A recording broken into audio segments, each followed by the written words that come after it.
Ребята, всем привет! Этот день настал. Снимаю видео, чтобы потом, наверное, их пересматривать. И я думаю, это интересно смотреть, какой вообще путь мы проходим, что происходит и как те события, которые с нами происходят, влияют просто на меня, на окружающих. Мне кажется, это будет очень интересно. В общем, сегодня 23 октября, и мы наконец-то покупаем те самые билеты, о которых я не знаю сколько мечтала, ждала. Хотя чего ждала, непонятно. И это еще раз доказывает, что лучшего момента никогда не будет. Нужно просто брать и делать реально. За несколько дней до того, как я начала снимать этот влог, мы приняли решение, что мы поедем в Белград. Белград — это столица Сербии. Так оказалось, в Сербию не нужна виза. Собственно, по этим причинам мы туда едем. И там неплохо развита татуировка, и в целом там можно найти какую-то работу для ребят. Мы едем с Владом и Андреем. Кто такой Влад, спросите вы? Хороший вопрос. В общем, Влад — это друг Андрея, с которым мы в первый раз в 2019 году поехали в Европу. С тех пор мы особо-то и не общались, потому что Влад у нас такой человек домашний, скажем так. И для меня очень неожиданно, что он принял такое решение уехать. С чего бы это вдруг, спросите вы? Наверное, потому что дома его ожидают повестки в военкомат. В общем, это решение тоже со стороны Влада принято очень быстро. Мы подались на визу вместе с Владом. Андрей подался на визу вместе с Владом, и Владу не дали визу. И вот сейчас мы все вместе решили поехать в Сербию. Мне очень страшно. Страшно, наверное, за Влада, что его могут не пустить в Турцию, потому что первая страна, в которую мы летим, это Турция, и уже с Турции мы летим напрямую в Сербию. Я очень переживаю, потому что действительно у него дома уже есть повестки, но при этом он не военно обязанный, он не проходил никакие обучения, нигде не учился по военной истории.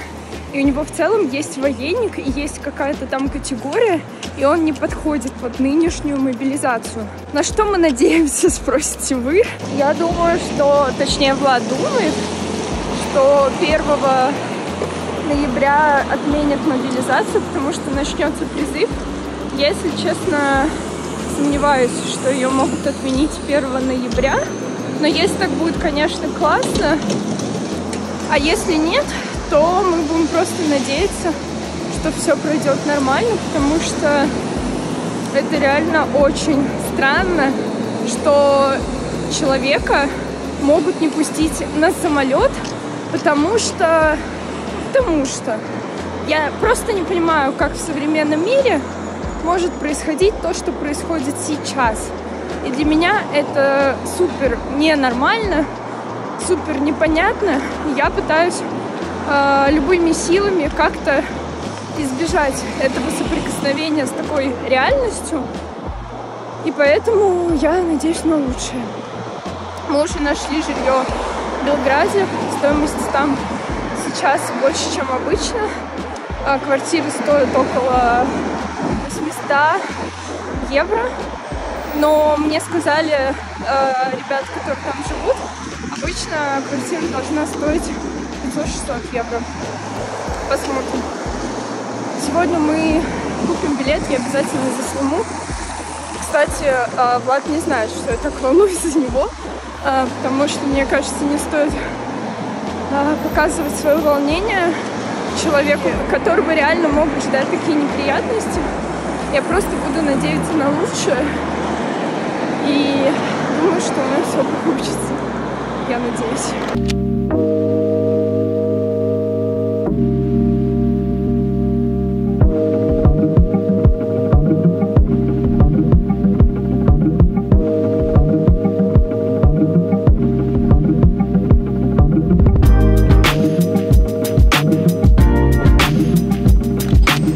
Привет!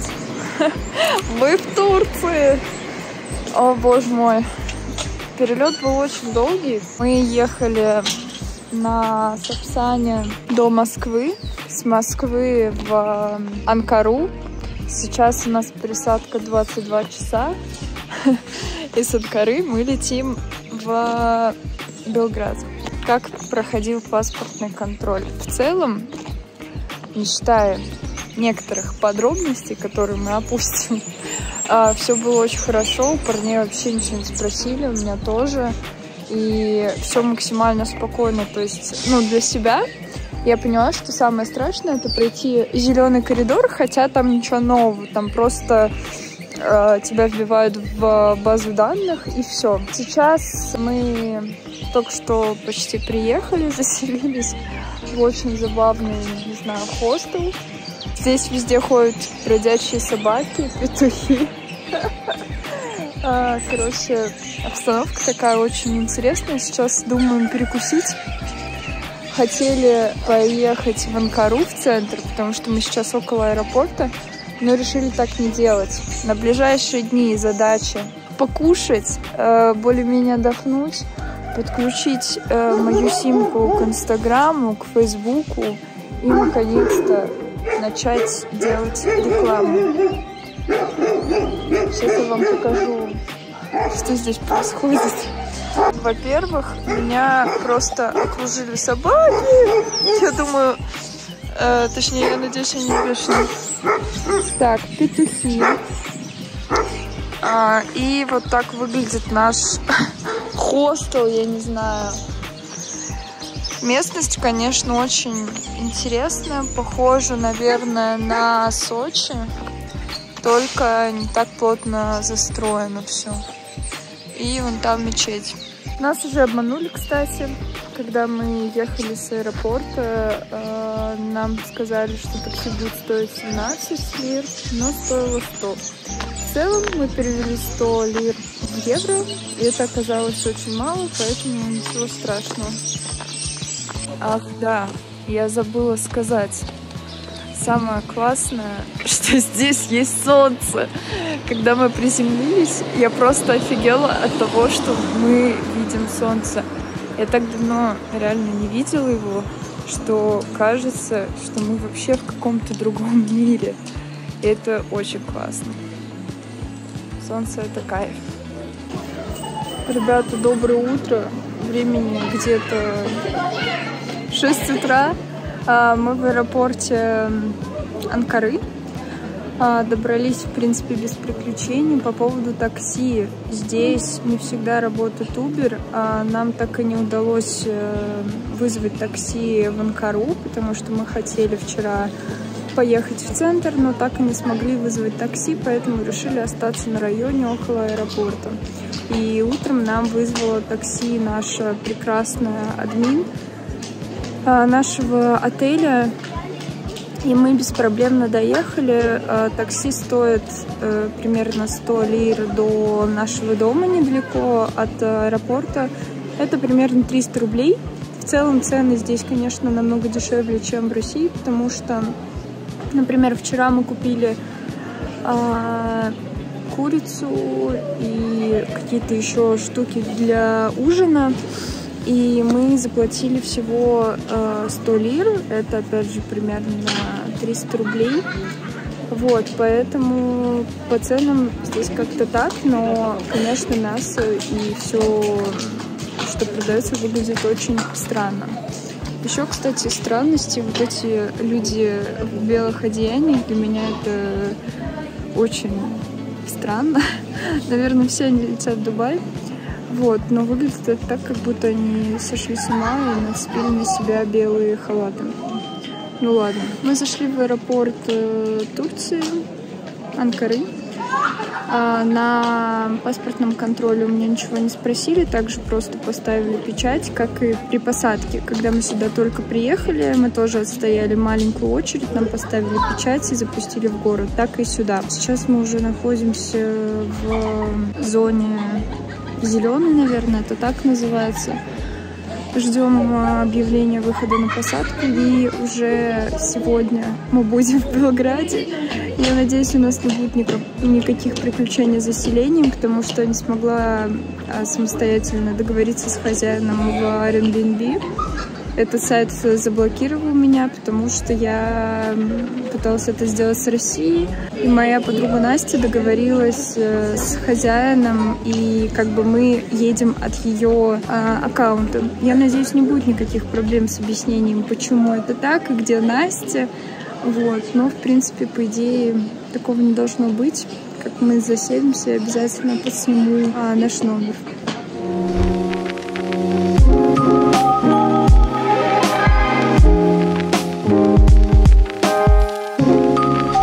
Ребята, мы в Белграде поставили печать без проблем. Была гигантская просто очередь на печати из выхода самолет. Сейчас мы меняем наши деньги, уже получили багаж. И здесь такой обменник. Вот так он выглядит.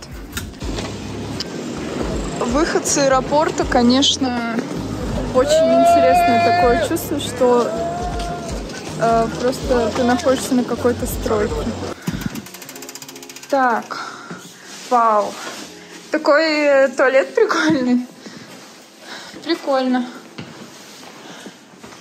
Пахнет чистотой. Я писал.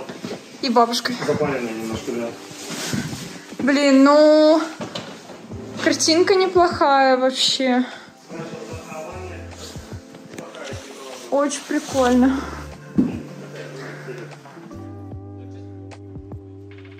Я нет. Я сейчас сниму. Ну да, вот с ванной она на фотках была, конечно. Конечно, ее не было на фотографии, но я так и знала. Потому что сфотографирована ванна была вот с этого ракурса. И нифига не видно. То есть вместо душа здесь просто вот это и перегородка. Ну ладно, ничего страшного. Класс! Блин, ну квартира, мне кажется, симпатичная. За исключением отсутствия нормального душа.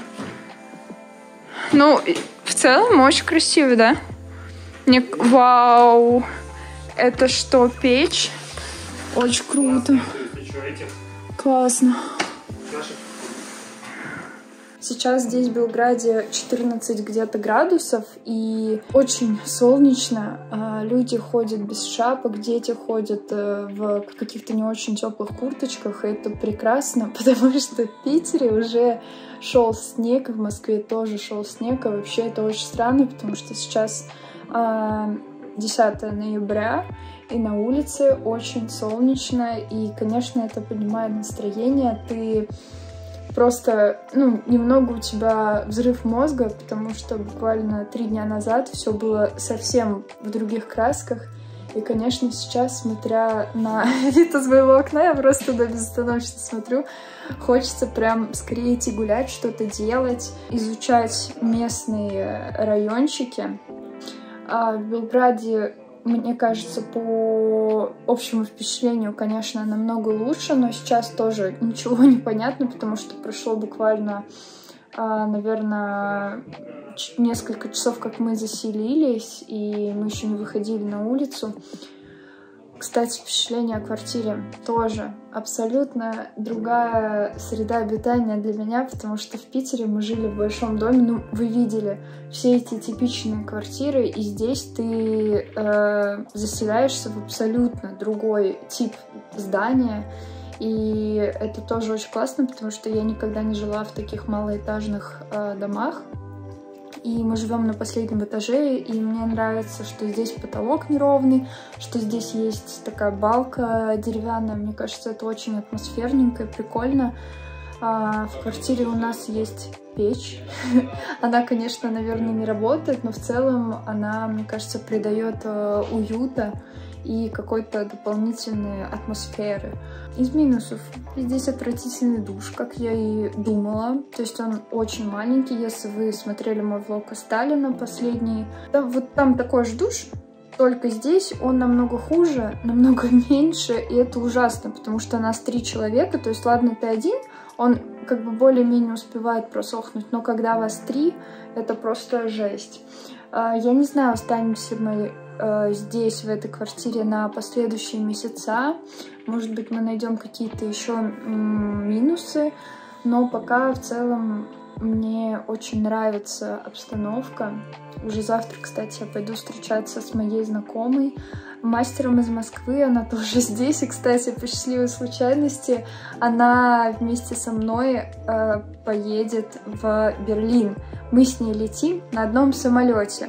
А я очень переживала, как я одна буду ставить печать, потому что у меня вообще какой-то очень сильный барьер языковой. Я, конечно, понимаю, что в аэропорте тебе особо не нужно разговаривать на английском, потому что все там максимально однотипное, и все друг друга понимают, и даже если ты чего-то не поймешь, тебе это покажут или объяснят. Но почему-то я очень боюсь этих процедур. И когда я сегодня узнала, что она летит со мной, конечно, я очень порадовалась. Просто какова вероятность, что вы поедете со своим другом, знакомым в другую страну? Мне кажется, только у меня такие совпадения.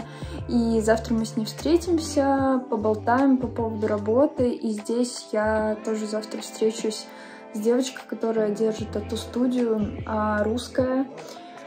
Как я поняла, она здесь живет и работает, и мы с ней обязательно пообщаемся по поводу работы здесь, расскажу, покажу. Сейчас пойдем с ребятами прогуляемся, обязательно вам подсниму Белград. Кстати, так выглядит наш подъезд. Знаете, я это называю колоритненько. Не убого обшорпано, а колоритненько. Вот так это все выглядит. В принципе, двери вообще, мне кажется, приколдесные. Новости к этому часу. Я иду встречаться с девочкой, про которую я вчера рассказывала. Она держит тату-студию. И вчера мы не пошли гулять в центр, потому что мы вышли, и уже резко начало темнеть. Здесь темнеет, мне кажется, часов в 5, и это очень странно и непривычно, хотя, в принципе, в Питере плюс-минус тоже рано темнеет. Но когда ты приезжаешь в солнечный город, ты, наверное, ожидаешь, что это солнце, оно будет как бы растягиваться к вечеру, но нет. Надеюсь, я сейчас не заблужусь, потому что интернет у меня на телефоне непонятный, мы активировали симки. Вчера весь вечер потратили на то, чтобы их купить. Мы пошли в ТЦ, ближайший от нас это галерея, прям буквально пешком дойти. И мы стояли в очереди, чтобы купить сим-карту этой компании. Я не буду коверкать, вот, но мы отстояли очередь минут 40, наверное, хотя очередь была из одного человека, просто работники очень долго работают. И так, что-то как-то не так иду. Так вот, мы отстояли эту очередь, и нам сказали, что сим-карты для нас, для туристов, нужно заказывать, и нам нужно ее купить в каком-то ларьке. Мы сначала подумали, что они что-то перепутали, но в итоге чисто случайно мы шли в пешеходном переходе и увидели как раз-таки тот ларек, где можно обменять деньги. Он находился в подземном переходе, и эта будка была очень такая невзрачная, и чисто случайно мы там купили сим-карты. Стоили они 600 динар, это примерно 300 рублей, кажется. И нам эти симки будут служить 2 недели, а потом, я не знаю, что будет потом. Возможно, нам придется их обновить, потому что как турист ты здесь, скорее всего, ничего не купишь. Сейчас я вам покажу райончик, в котором мы живем. Я вернулась, кстати, обратно, потому что я не туда иду. Так, посмотрите. Это наш дом. Мы живем на последнем этаже. Так выглядит наш райончик при дневном освещении. Мне кажется, что это не благоприятный район, потому что он далеко от центра. И ночью здесь как-то не очень приятненько. Самое интересное, что вот эти домики, я так понимаю, они для одной семьи. И все они в абсолютно разных стилях. И это тоже очень прикольно, потому что я привыкла к такой одинаковой сарайной застройке. А здесь, посмотрите, вот, например, вот этот дом, да, и вот этот. Ну, как бы разница есть. И причем здесь домики, они вообще реально не повторяются. Да, они, возможно, немного стилем друг на друга похожи, но в целом в них есть какая-то индивидуальность. Ой, собака. Ой. Ладно, пока. По карте мне нужно идти 3 километра до центра Белграда. Сейчас я иду в студию, туда идти где-то 2 километра. И я надеюсь, что я не ошиблась с выбором маршрута пешочком, потому что такси ехало бы 8 минут, но оно едет очень как-то замудрено, поэтому я выбрала пеший маршрут. Пока все очень непонятно, но интересно. Вот такие развилки мне нужно пройти, чтобы добраться до студии. Хотела сказать наши замечания по поводу квартиры. Как я и говорила, уже душ отвратительный. В квартире очень холодно, потому что обогреватель, точнее кондиционер, он постоянно выключается, включается. Соответственно, ночью может что-то случиться, что он, в принципе, выключится, и ты проснешься от того, что у тебя текут сопли, и ты постоянно чихаешь, как я. Что еще? В квартире все сделано для очень высоких людей. И в Сербии все люди невероятно высокие. Вчера мы были в галерее, и все парни там примерно от, наверное, 1,70 м. Такого я не видела, 1,80 м, 2 метра. И девочки тоже такие же. Поэтому, если у вас есть какие-то комплексы по поводу роста, или вы не можете найти себе пару, потому что вы высокий, вам нужно сюда. Это тоже очень прикольно, потому что ты реально видишь, что все сделано как бы для людей повыше. У нас дома тарелки стоят на уровне, наверное, 1,90 м. Вчера мы не могли долго найти туалетный смыв. Оказывается, он был над бачком туалетным. То есть, в целом, даже наш друг, у которого рост 1,90 м, он этого не заметил. Поэтому как-то так.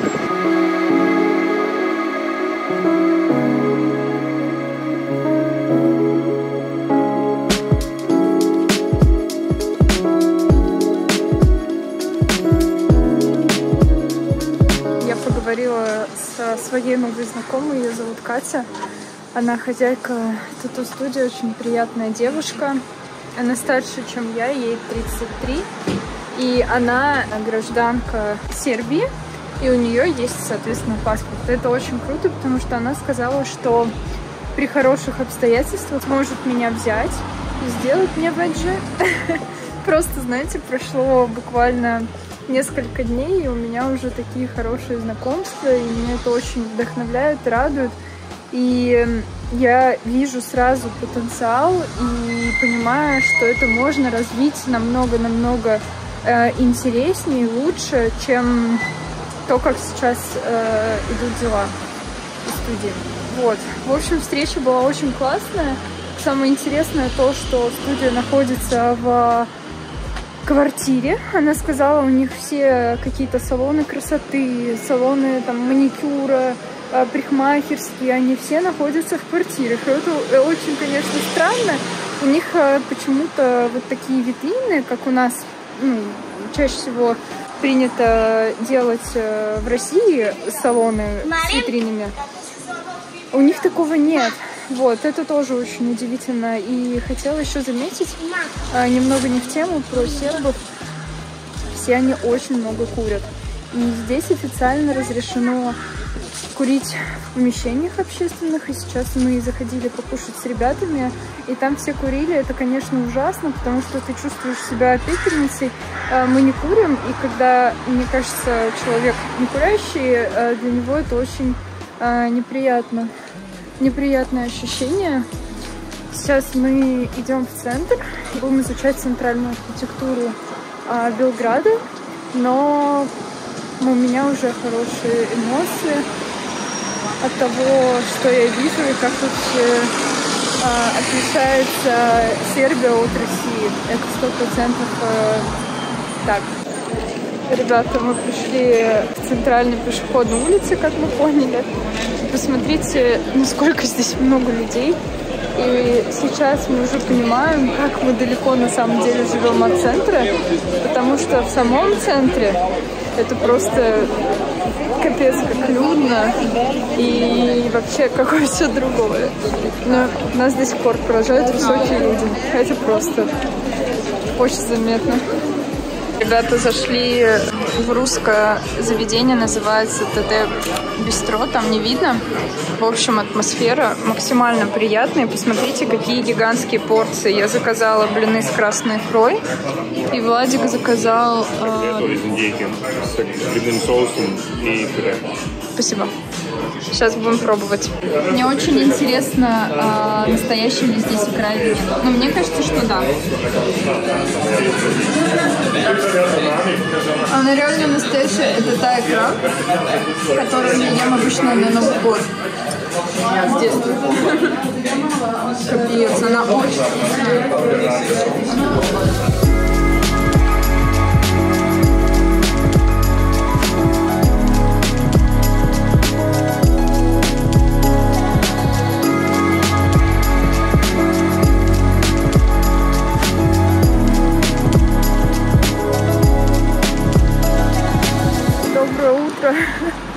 Сегодня наш второй полный день в Белграде. Чувствую себя замечательно. Сегодня с ребятами рассуждали на тему того, как мы себя чувствуем, как наше ментальное здоровье. И все пришли к мнению, что если все делать спланировано, то морально ты себя чувствуешь намного легче. Потому что у меня такое чувство, что мы просто переехали в другой город России. И просто, так же я себя чувствую, никаких нет страхов, волнений, даже по поводу языка. Хотя у меня те еще проблемы с языком. И вчера, кстати, первый раз я зашла в магазин и попросила черного цвета шапку. Я прям горжусь собой, потому что это мой первый опыт общения. Как общение? Вообще первый опыт разговора на английском. Сейчас я иду встречаться с другой уже тату-мастерицей. Она сама с Москвы, но как началась война, они с парнем решили уехать.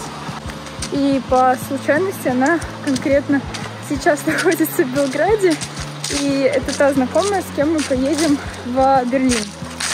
Вот такие у меня приключения будут. Сейчас я иду ее снимать, потому что мне очень хочется что-то начать делать. И я думаю, как только я начну помогать другим людям, так я притяну к себе больше внимания. И я думаю, что другая аудитория из Белграда заметит меня, и я уже начну работать конкретно с конкретными людьми. По поводу рекламы. Андрею вчера удалось запустить рекламу. Это очень круто.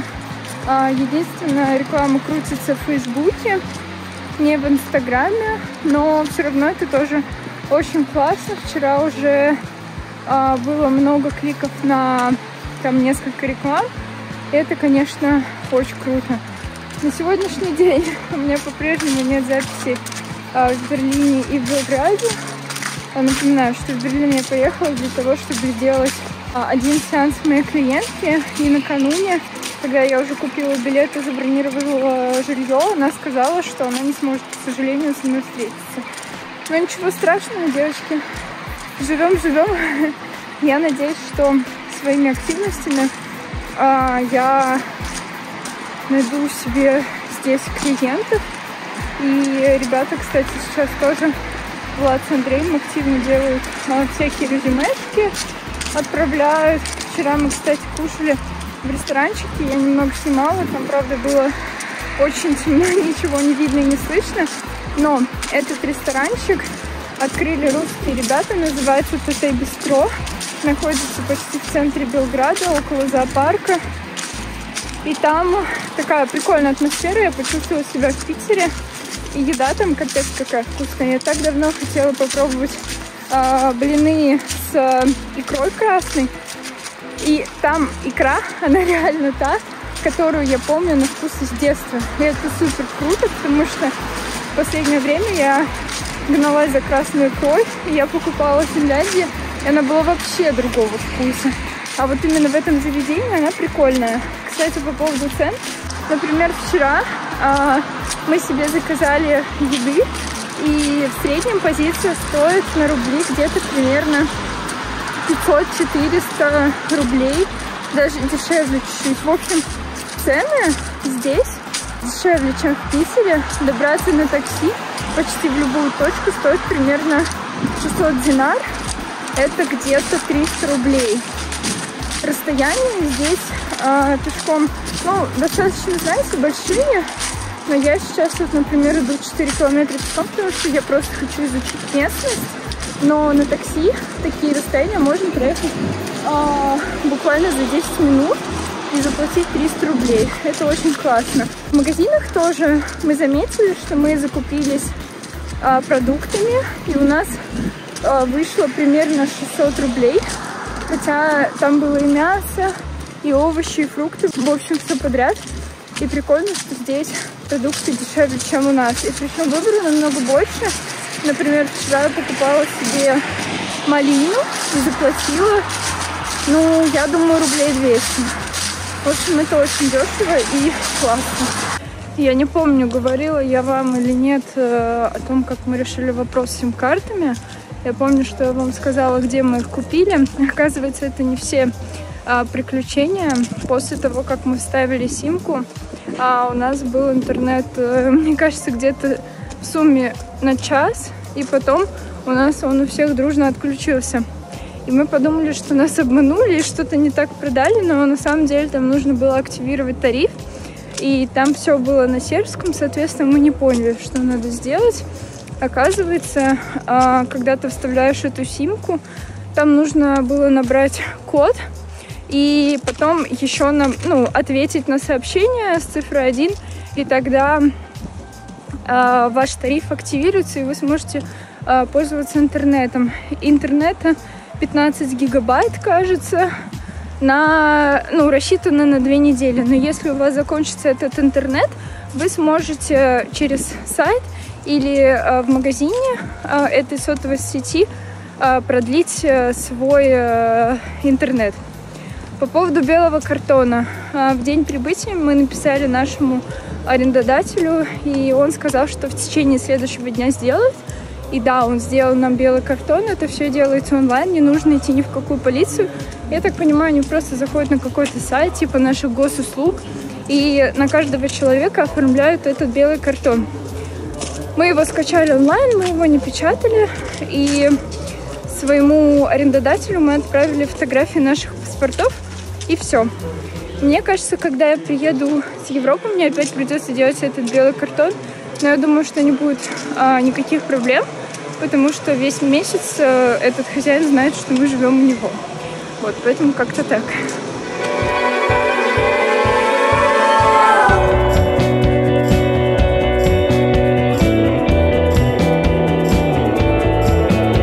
Заметили с Андреем, что все дома в основном сквозные, и этот проход, скорее всего, сейчас выведет на внутренний дворик. Здесь, видите, решетка, но вообще почти всегда есть проход внутрь, а вот эта секция, где живут именно жильцы, всегда под замком. И это тоже очень интересно. Парадная. Мы, кстати, еще не были в таких более современных домах. Это тоже очень прикольно, что внутри, во дворе, чаще всего какие-то свои домики, а с улицы виден фасад более современного здания.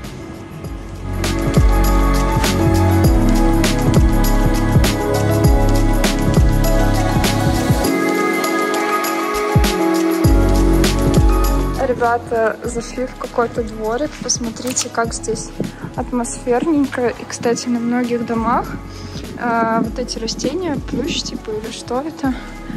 Мне кажется, это очень классно смотрится. И здесь все так по-осеннему. Посмотрите, листочки. Это так все здорово. И мы с Андреем гуляем и разговариваем на тему того, что здесь, когда ты смотришь на подобные старые дома, у тебя нет никакой никакого страха, наверное, и отвращения, потому что здесь как-то, если дом старый, то это выглядит как-то очень по-особенному, и прям как будто бы чувствуется культура страны, а у нас, я не знаю, может быть, опять же, потому что это что-то новое, и ты на это смотришь, конечно же, другими глазами, но лично мне очень страшно ходить по нашим каким-то заброшкам, по каким-то старым районам, потому что чувствуешь себя небезопасно. А здесь ты как будто бы приехал к бабушке, и все такое уютное, так все по-домашнему. Но я не знаю, какие будут у меня впечатления через там полгода жизни здесь или даже через месяц. Но пока что все, что мы видим, мне очень нравится. И действительно приятно здесь находиться, все рассматривать и изучать. Нет никакой тревожности. Такие здесь дороги. Почти все построено на холмистой местности. И поэтому, когда ты долго гуляешь, хочется скорее перекусить. И вчера, кстати, мы общались с девочкой, которая здесь уже полгода. Я выяснила, почему у них такая тяжелая для меня пища. Про что я вам говорила, колбасица и лесковица, потому что люди ходят здесь много пешком, местность не прямая, соответственно, им нужно что-то быстро, дешево покушать. И как раз-таки они перекусывают картошку и мясом. И это очень калорийно, и поэтому у них такая национальная кухня. Ребята, кстати, вот эта сетка магазинов. Собакены. Вот эта сетка магазинов Макси, я так понимаю, это как пятерочка у нас. Сейчас мы пройдемся, я вам покажу, что здесь есть. В целом все продукты в 2 раза дешевле, мне кажется, наших русских. И выбора, конечно, намного больше. Андрей вчера заметил, что здесь очень много выбора мороженого. Наверное, здесь оно актуальнее, чем у нас. Но это и понятно, здесь намного теплее, чем в России. И вот здесь Макси, кстати, он по размеру намного больше, чем тот, который около нашего дома. Так, смотрите. У нас есть ягоды. Я вчера вот такие брала. Так, здесь где-то должно быть слово «малина». Посмотрите. Малина 239, делим на 2. То есть это где-то 115 рублей за 125 грамм. Мне кажется, это очень выгодно. И она, кстати, вкусная. Я вчера проверяла. Такой здесь большой выбор зелени. Это тоже очень здорово. Давайте посмотрим на основные продукты. Яйца стоят 100 рублей. Но это, кстати, не дешевле, чем у нас. Но в целом, мне кажется, товары, вот, например, 150, это, ну, в общем, считайте сами, я просто вам покажу. Так, это молоко, тоже, кстати, обратите внимание, какой выбор молочки, достаточно большой. Сметана, йогурта, фруктики.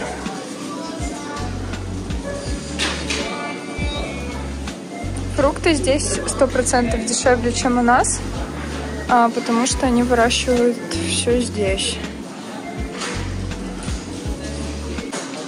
Интересно посмотреть. Вот, смотрите, ребят, здесь намного дешевле, чем, например, в Таллине, потому что здесь на моющие средства, мне кажется, ну да, стоимость, я думаю, меньше, чем в Таллине. Хотя...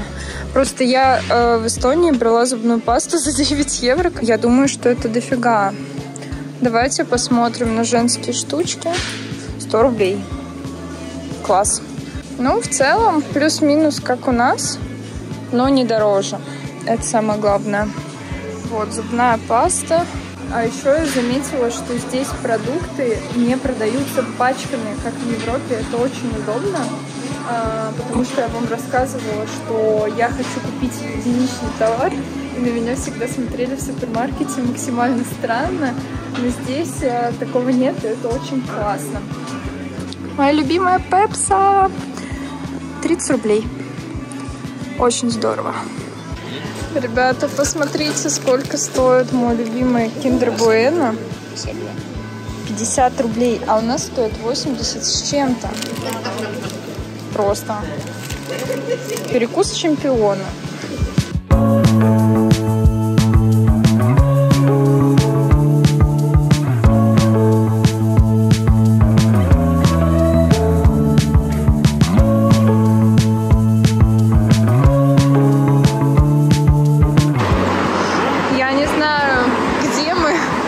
Судя по карте, мы где-то в центре, и посмотрите, какой здесь архитектурный беспредел. Просто очень больно смотреть, не знаю, как вам, но мне точно. Какое здесь лютое движение. Там, где надземный переход, там был вообще какой-то рынок. Сейчас мы движемся к нашему бистро, в котором мы были позавчера. Посниму вам там дневную обстановку, но здесь, если честно, очень неприятно ходить. Кажется, как будто ты на центральном вокзале Анапы. Ребят, это прям центр-центр, потому что ночью мы были здесь, заходили в Макс Мара, и днем здесь, конечно, очень все интересно. Кстати, этой стройки не было, да? Была? Ну, видимо, в темноте она была не столь очевидна, как сейчас. Это центральная, как мы поняли, пешеходная улица. И в центре дома выглядят примерно так. Блин, это так странно, что буквально, блин, какая красивая. Что буквально минуту назад мы были в Анапе, а сейчас мы в каком-то вполне европейском городе. Ребята пришли опять в это заведение, ТТ Бистро. Смотрите, какое меню здесь. Можете заскринить или зайти на их инстаграм. Такие цены. То есть смело можно делить на 2, и такая стоимость на русские рубли. Ребята нам принесли еду. У Андрея мятый картофель с котлетой из индейки, у меня пельмени. Еще я заказала десертик, и все это будет стоить примерно 2000 динар, то есть 1000 рублей. Приятного аппетита. Вкусно?